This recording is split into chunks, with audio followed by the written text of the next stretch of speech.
what games teach. So I'm a game designer. I'm a professor of game design at the University of Essex because no one employs 59-year-old game designers. But I've got a 41-year career in game design, so I do know something about something, not quite as much as everything that was promised. But in this talk, I'm going to give you my experience of what it is that games can teach,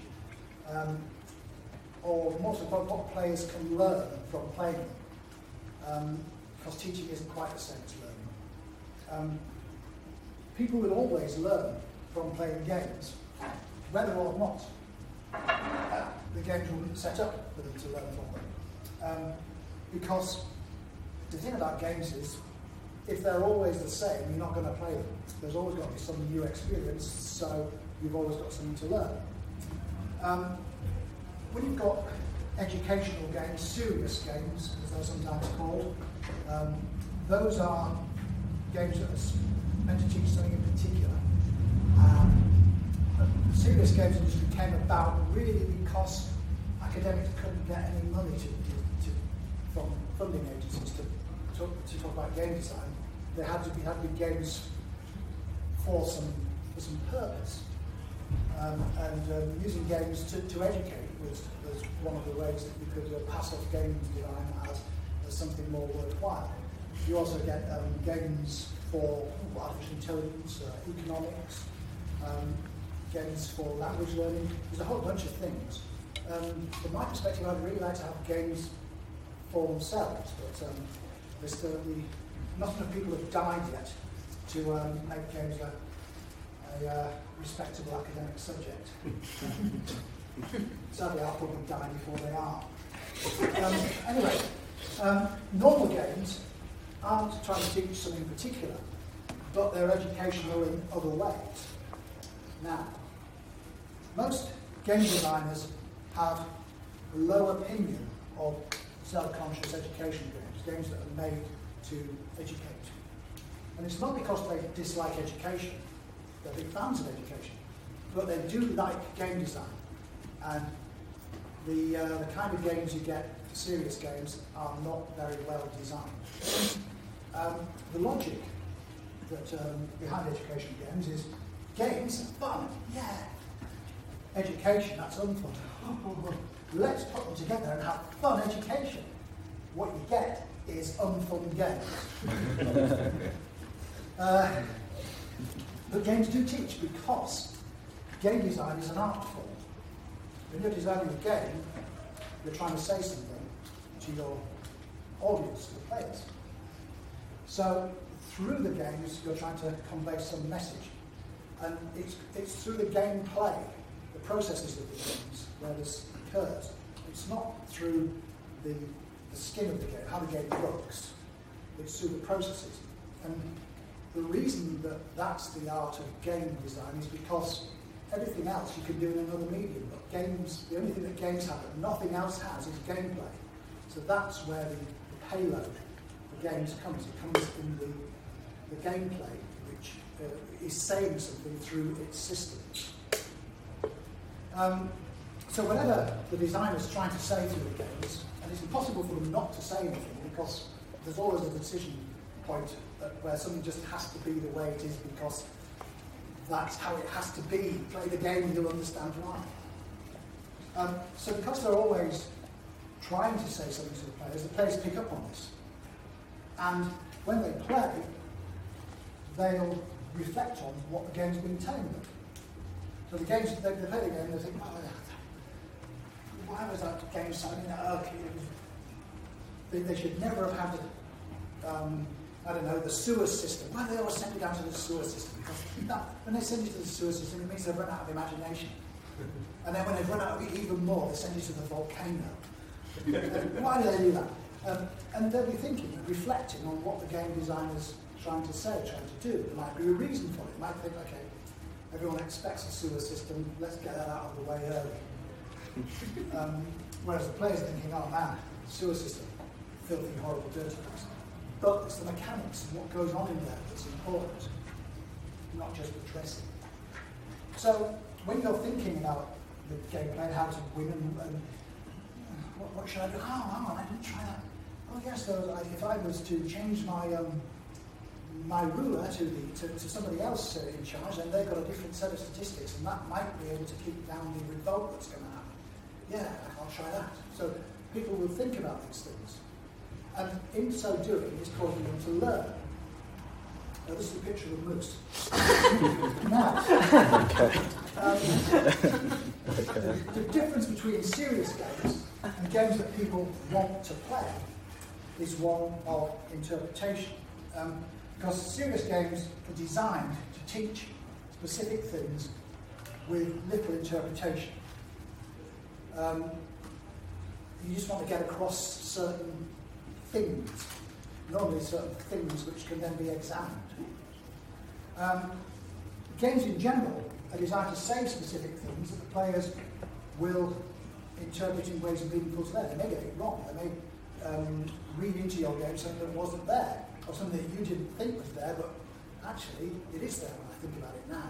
Yeah. Maybe I did base that character on George Bush. Oh, yeah. You wonder nobody liked it.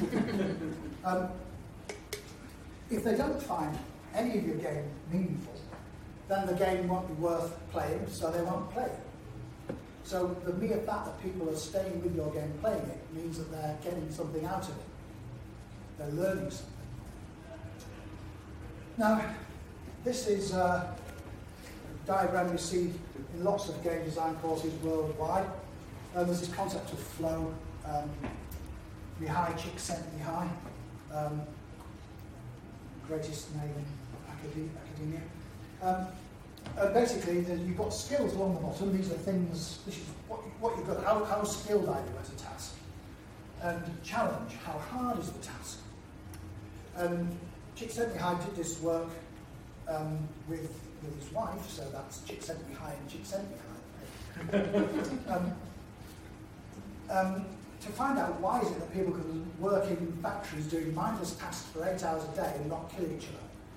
And it turns out they get into this state called flow. But I'm not talking about flow here.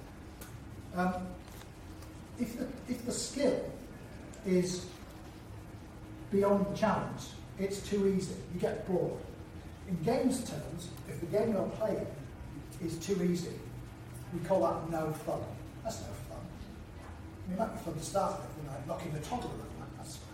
So you go around knocking toddlers over, you know. After a while, it's no fun, especially when the police comes. On the other hand, if the challenge is really hard, you start playing and you're not making any substantial progress. You start getting frustrated. Oh man, just when I thought that I got this done, along comes another problem. That there is, in flow terms, it's frustration. But in games, that's unfun. So there's two options. Fun has two opposites, unfun and no fun. So it depends whether it's too hard or too easy. The other thing to point out is that I've drawn this at a 45-degree angle because that's how limited my graphic design skills are. But for other people, for most people, that line will be like this or like this, and it can change from day to day. One day you might want an easy game because your party just lost the general election. Another one you might have a frustrating one because you want to go out and punch somebody and you need angering up.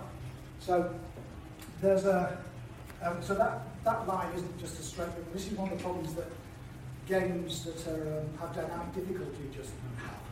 They're trying to keep people in this flow state by, if people seem to be having too hard a time of it, they make the game easier. If too easy a time of it, they make it harder. But actually, sometimes you want it harder. And then when you do defeat it, then you can go back and say, right, I remember you at level 9, Hogger, and I'm going to kill you, now I'm level 60, because I can. And you don't want to come back and find out this little level 9 thing that killed you at level 9 is now level 69, and he's going to kill you again. You want to actually went there. Now, the thing is, this isn't just about flow, that's what the diagram comes from, and it's not even just about fun. It applies to learning too. If you're learning something and you're learning skills you've already got, it's boring. If you're trying to learn something and you're not making any progress, It's frustrating. Now, that flow bound, I could have easily called learning, except the people here who knew about flow would then told me, hey, that was flow, you get that off. If all you're learning is something you already know, it's no fun. If it's beyond your current abilities, it'll be unfun. The thing is, educational games are by definition beyond your abilities, because they're trying to teach you something. If you already know it, then it's within your abilities. So they're trying to teach them beyond your abilities, which means they're by definition unfun. They're always going to be too hard. Games you can play how you like are in the sweet spot. You learn what it is you want to learn, what you need to take from the games. So, analogy. Most educators know nothing about game design. But instead of talking about games, let's say we're talking about novels, stories. Skilled educator could write a novel that really talks to them. You could read a book and at the end of it, come away from it and think, wow, I know how to integrate, do partial integration, or differentiate by parts. Oh, wow. All of a sudden, from reading this book, I've somehow learned how to do this. But why would anyone ever want to read that book? It would suck. People who read it, they're trying to teach me something here. This is boring. If I wanted to do that, I'd go read a textbook. You want novelists to write novels, and you want game designers to design games. At the moment, the situation we're in is it's like the medieval monk sitting out there copying the Bible or whatever it is every day, and then in spare time, because they're always he, writes a little story down and goes to the aunt and says, look what I've got here, read this. And the aunt says, oh, this is fantastic, this is really good. Oh, this is, I really had me going there, this is a new thing, this novel. Here, make it so it teaches people about arithmetic. Well, I could, but then you wouldn't think it was worth reading. Well, yes, but, you know, we're a monastery, we've got people to get to heaven, arithmetic, you know, the work of God. So it's like that. That's where we are at the moment with serious games. It's as if you have to take all that's good from games out to make the games. Now, most game designers know nothing about pedagogy. Why would they? This is my non-pedagogist's view of what can be learned. So, facts. The North Star is called Polaris. That's just a fact. You either know it or you don't. Skills. How to integrate an equation. Meta skills. How to solve problems. Self-understanding. Who you are. Learning who you are. Those are things that can be learned. The answer to the last one is different for all of us, fortunately. Games can teach all of these, including the last one. But there are better ways to teach some of them. So I'm not trying to say, and I all want you to form the games party and we'll stand at the next election. No. Games are very good at teaching facts. I can list every country in Europe. There's the list as I was writing the slide, and then maybe Armenia, Kazakhstan, depends where you think Europe's going to end. And the reason I can do that isn't because I've sat down and memorised it like I did the tube map. It's because I've played so many games set in Europe that I just know where these places are now. Because if you play a railway game, or you play a war game, or you play a travel game, anything like this, you'll just know eventually, you'll think, okay, Oslo, well I know where Oslo is, I mean it's up there. The games though are nothing to do with learning the geography of Europe. I just got it through osmosis, so I haven't played so many games in Europe. Games are excellent about with teaching facts. I mean, if you play games, you will just pick up facts from those games. But the game must not be about learning the facts, because learning facts isn't fun. If it was fun, you would just learn them. The fun comes from playing the game, from the gameplay. The facts are just there incidentally and you pick them up. So the facts are learned indirectly, not through the gameplay. Now, anything you can teach through repetition, you can teach through games. But the game must be about something else that will appeal to your target players. So that's not rote learning, because that doesn't appeal to anybody, and if it does, why would they play the game? So they do the rote learning themselves with their own volition to try to get to the fun part faster. The game must be playable without having learned the facts. The point of the game is to learn the facts. If you've already learned the facts, then there's no point in playing the game to learn the facts, if that's what the aim of the game is. The thing is, you just get quicker if you do learn them.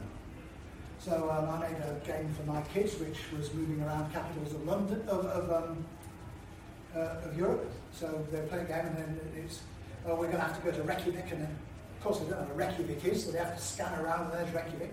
Third or fourth time they're playing, you have to go to Reykjavik. I know where Reykjavik is, because I remember it from the previous time. I don't have to do the scan of where Reykjavik is. Here's an example. Imagine a two-player game on a 40-40 grid of squares. So basically you've got 40 squares by 40 squares. And you start with 10 by 10 grid in each corner. So it's an abstract game. On your turn, you roll two 10-sided dice twice. 3 and 9, 6 and 4. Okay. You choose one pair from what you just rolled, either the 3 and the 9 or the 6 and 4. And you draw a rectangle with sides of those lengths. So a 3 by 9 rectangle or a 6 by 4 rectangle. And you have to fit it on so that it touches one of your existing rectangles, orthogonally, not diagonally, so it has to actually share a square with it. And you mustn't overlap any other rectangle, including your opponent's. So one thing you're thinking, oh, well, you know, if I do the right sort of thing, I can cut my opponent off different areas by building it out in different ways. But the game ends when one player can't go, and the player with the most squares wins. This is the important bit. So, yeah, do I do the 6 by 4 or the 3 by 9? Well, to start with, which would you do? You'd do the 3 by 9 because that's 27, and the 6 by 4 is only 24. So that's the one you do. Later on, you might think, well, I can fit the 6 by 4 in there and cut that all off, so you might change it. But to start with, this is what you'd be doing. So what I've just described there is an abstract game. If I gave it some dressing, it would be less stark. It could be to make it look more easy to engage with. So instead of saying rectangles, these are quadrants in outer space that you're colonising, or they're expanding city suburbs as your two cities are growing, which one's going to be the biggest. They could be fields in your farms where you're cultivating different crops and so on. It could be ants claiming territory at your picnic, whatever. This is just addressing. The game mechanics underneath all stay the same. But what that game is not about is learning your times table. But if you played that game enough times, you would learn your times table. Because players can count the squares better. Players will count the squares if they can't do the multiplication. You give this to a 7-year-old and they've got a 6 and a 9 and a 7 and 8. Which one's better? Well, so 6 by 9, they can count all the squares and it comes up to 6 times 50, yes, 54. What am I talking about? Turning into a politician now. Using that mathematically. The 7 8 is 56, so that's good. But, so, that's what you do. The next time you play it, you maybe wouldn't get any of this, but if you did it enough times, you'd remember, oh yeah, I did the 7 by 8, that was 56. Was it 54? No, it was 56. And then you'd remember it, so you just play the game. The game isn't about that. You can play the game without knowing how to count the squares. Well, you have to know how to count the squares, but you can play without knowing your times table. But the point is that by counting the squares, you remember it, you learn, so you don't have to count them next time. So the next time you don't have to count them because you remember it for the last time. This is how you learn facts in games. The games teach the facts incidentally. The facts are not the point of the game, unless you cunningly made the game so that they would learn the facts incidentally, which is That's what I did for this example. But they're just things that you pick up as rules of play. Now, games are fantastic at teaching facts, but the facts can be made up. I remember these city names: Zemin, Varet, Jumin, West, Bekwin, Kazan, because I made a game myself, and these were the city names. And they've got strange names because back in the days when we didn't have computers to print things out, you had to use letter set, which were these little alphabets, and you rubbed on them and a letter came off. And at the end of it, you had a bunch of capital letters you didn't ever use. And that's why these have got X's and V's and Y's and J's in them, because I just had these letters left over. So the facts can be made up. The facts can be false. If you're running in a role-playing game and you stop, then it's like Roadrunner. You just stop.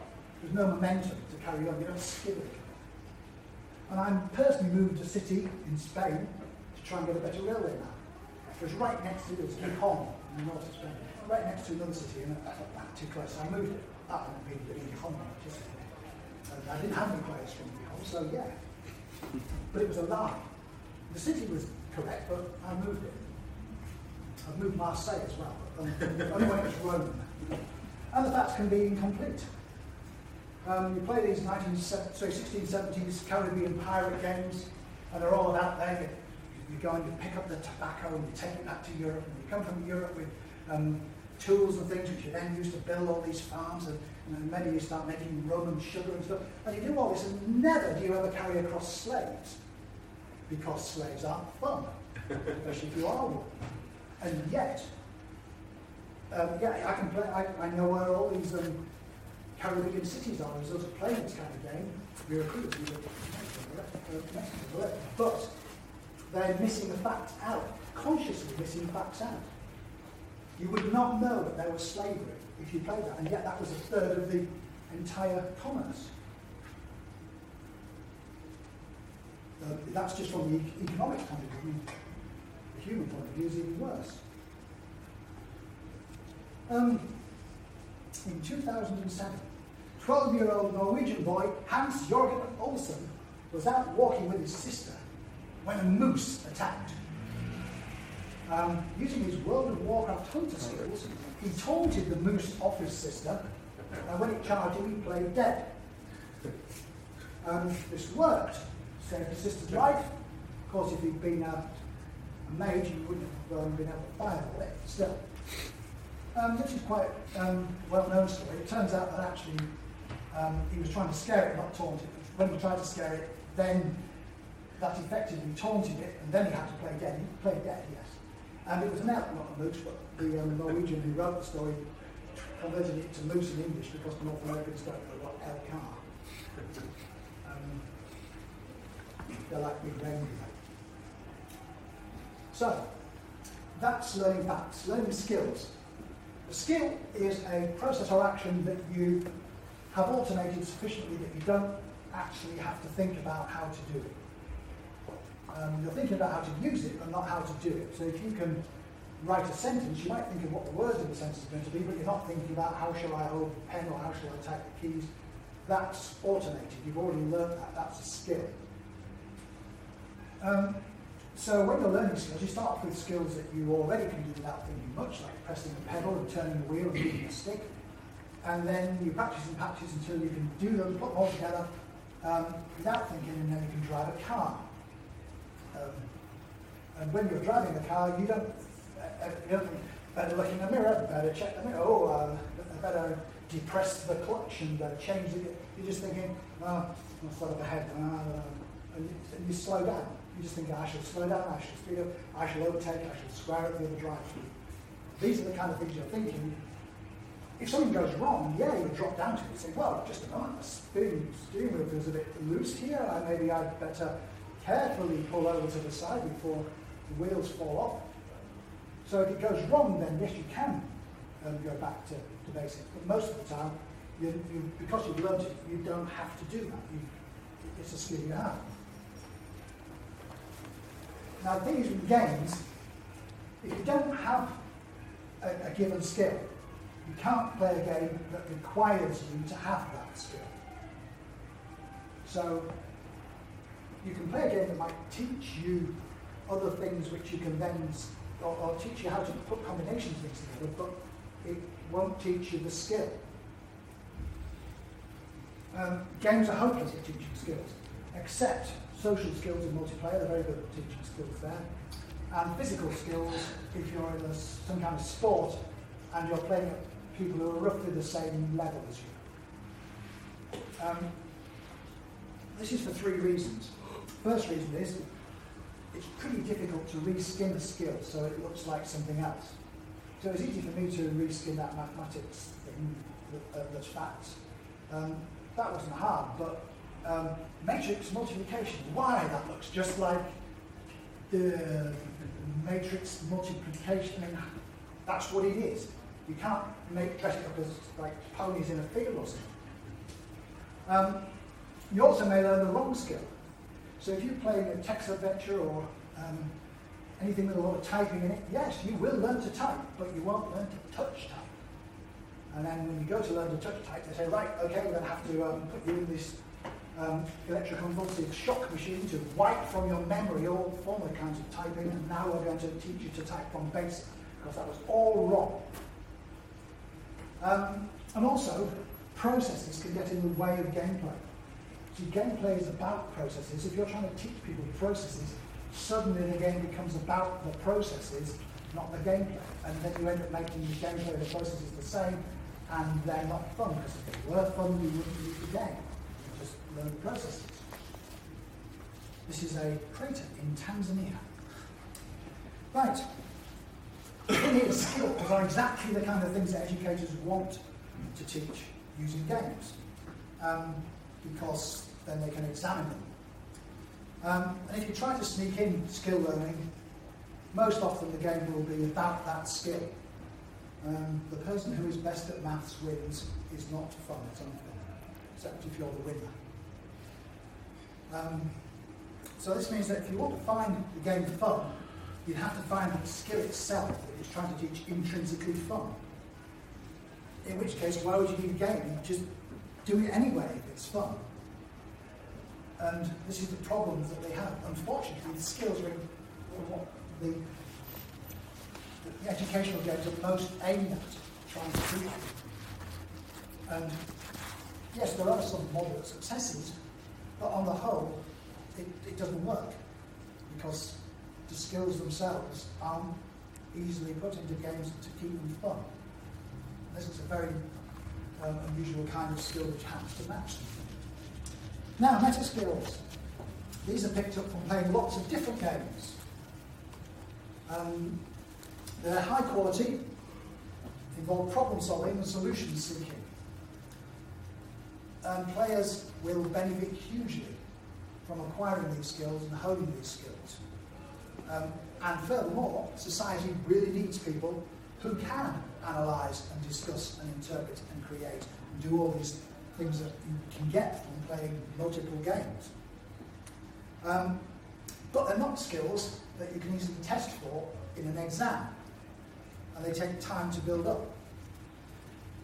And it's even hard to show that they take place. It's not as if you can say, right, got 1,000 students here, 14-year-olds, 500 of them, you can go, you must play games every night. The other 500, you must never play any games. And then we're going to come back and see how you did in your A-levels. Well, you can't do that. They wouldn't comply. They would all play the games. And it's a kind of cruel to forbid people from playing games. So we don't have these longitudinal tests that say, yeah, people who play games really are good at doing this. All we can do is see what the people who are good at what they do have done in the past, and go, look, it looks like a lot of them play games. Games are magnificent at teaching, well, for learning meta skills. People who are good at games, who are easy to find them, that they pick up those and they like them and they play them a lot, they come across as being smart individuals. I personally think that if you play enough games, then you can become much better at problem solving, because I've seen this happen. I've lived long enough to see it happen. But what I don't know is if anyone can learn meta skills, or if it only comes from awakening a latent talent. So it's like opera. Actually, about a quarter of the population could have an operatic voice if they were taught from a reasonably early age. But the other three quarters don't. You just don't know which quarters and which is in the three quarters. It could be like this with games, where if you're a smart person and you start playing games, then if you're in the quarter, or it might be a bigger number, then you really, it pours fire on your sparks and off you go. Or it could be that it's only going to work for some people and not everybody, or it could work for everybody. We just don't know. Self-understanding, I've only put this in here because massive multiplayer online role-playing games are unparalleled in this, in self-understanding.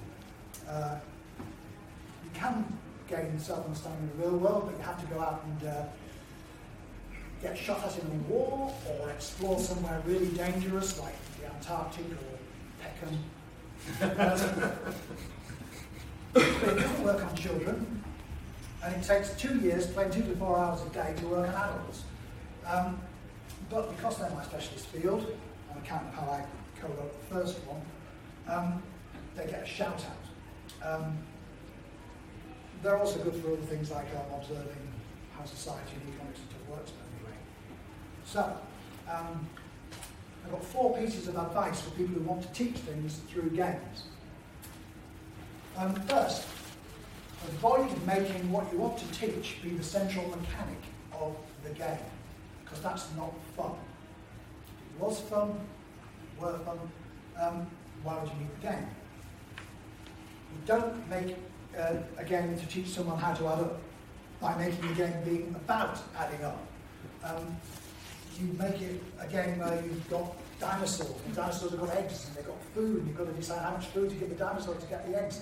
And you don't want to give them too many, because if you give them 3 foods and you get 9 eggs, then what happens if you give them like 9 food? You're going to get too many. You get 27 eggs, and the place will be full of those dinosaurs, and the other dinosaurs.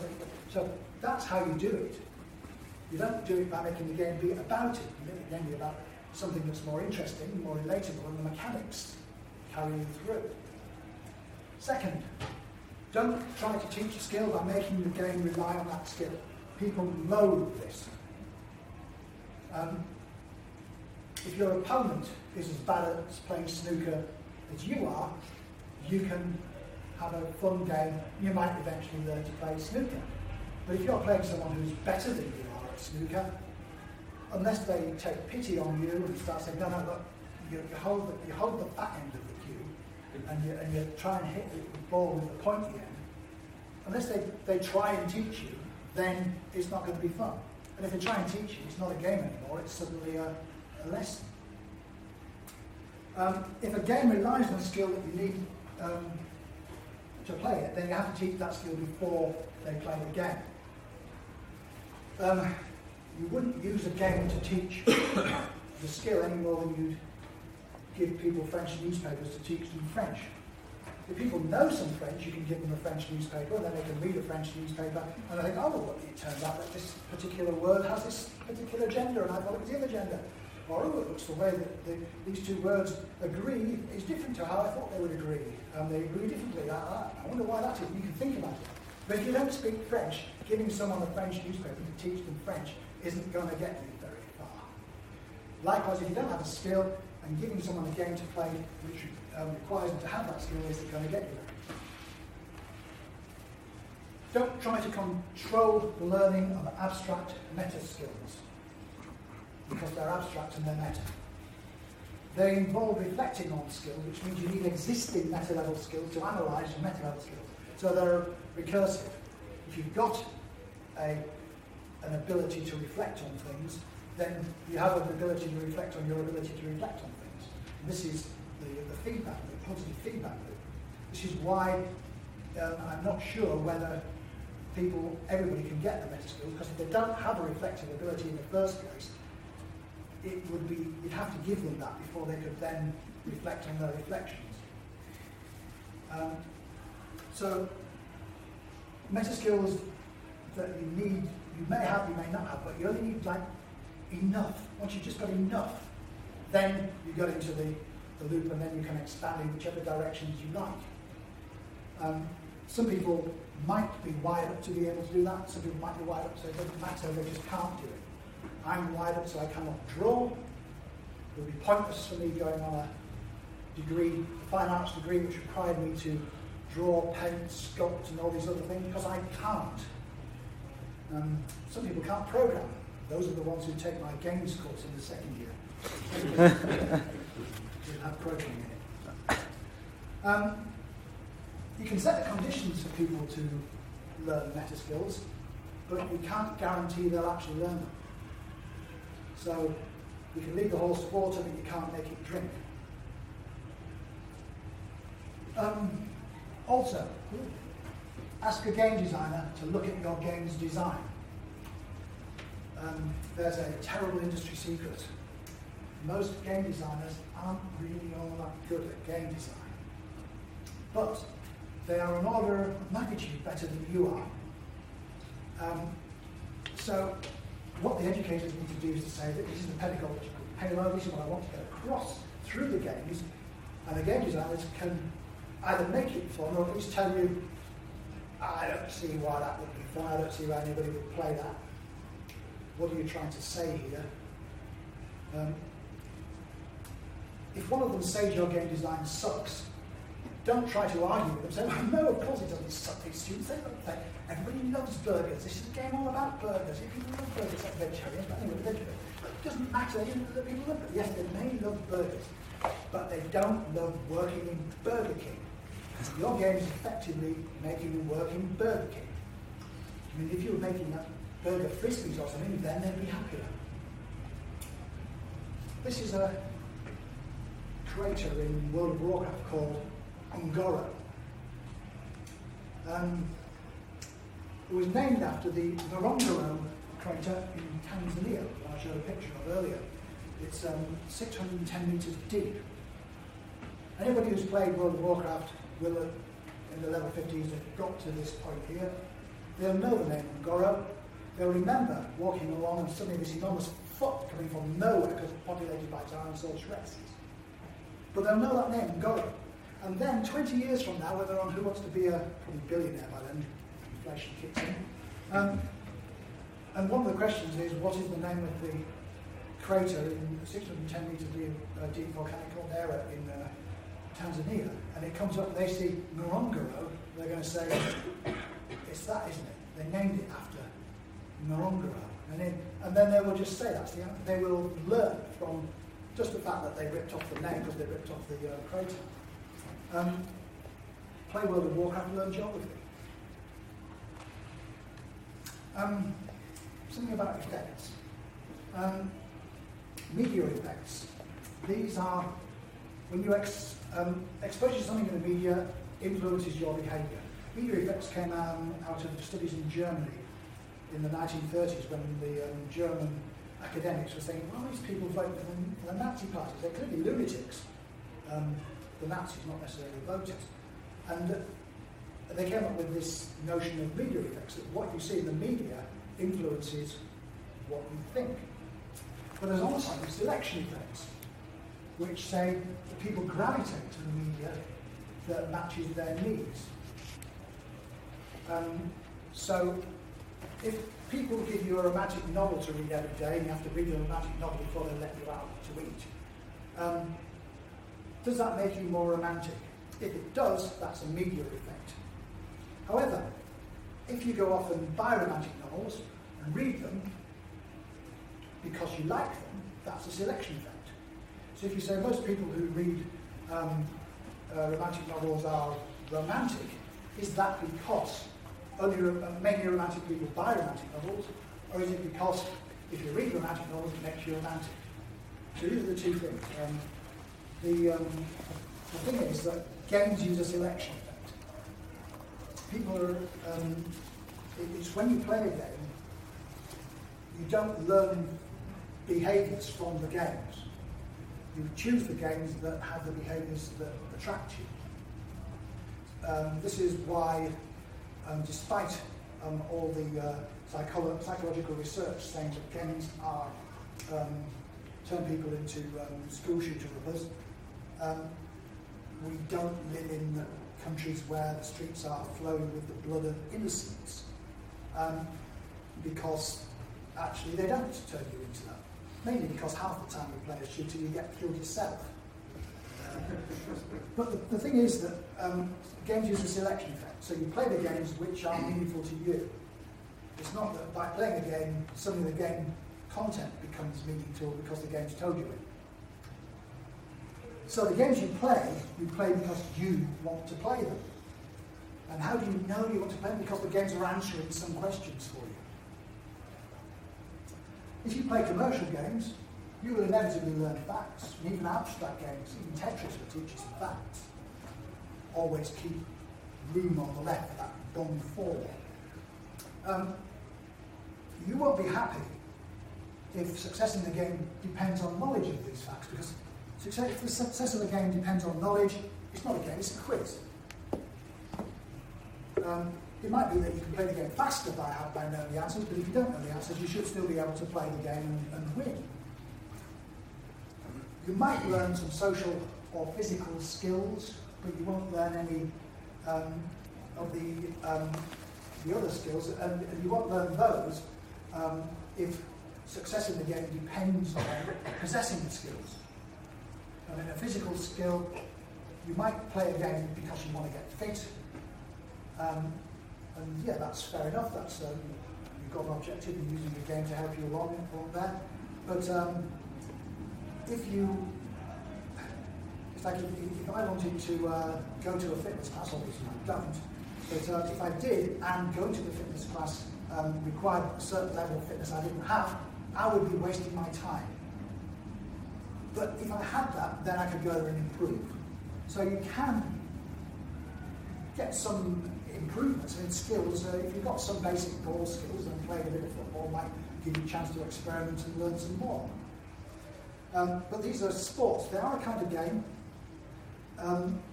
but they're a limited kind of game. They're physical games. That's why so many rugby players are doctors and selling medication. If you play enough games, you will sharpen your meta skills, without question. Different genres have different strengths.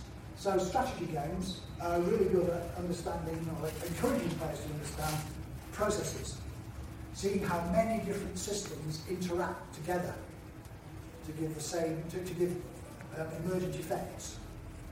Make a change here and a change there. Wow, all of a sudden it means something happened here that I wouldn't have thought would happen. Why did that happen? Because it turns out that I remember playing one game, if you taxed poor people really heavily, they thought, well, I might be poor, I'm going to be middle class. And so they changed to middle class.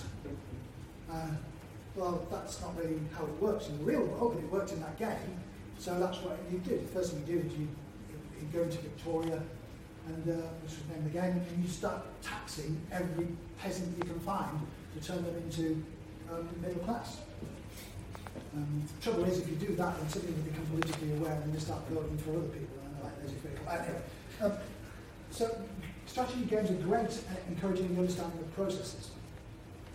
First-person shooters and massively multiplayer online battle arenas, they're good at encouraging you to understand the teamwork, working together, understanding how other people will behave, making accommodations for their particular foibles. So yeah, that particular guy has a particularly irritating way of speaking. One of my colleagues uses the phrase, so to speak. It's like he could just use the phrase, so to speak, in a sentence. He'll die. So he has to. Yeah, right. So that's another macro key, isn't it? Just press the button and say, oh. Massive multiplayer games are great at everything. Just saying. So you play what you need to play, in the way you need to play it. And the takeaway is, what you play is who you are. Who you are is what you play. They're equivalents. If you know what people play, you know something about who they are, or if they're young enough, who they'll become. And that's kind of the aim of Game Academy. Anyway, that's it.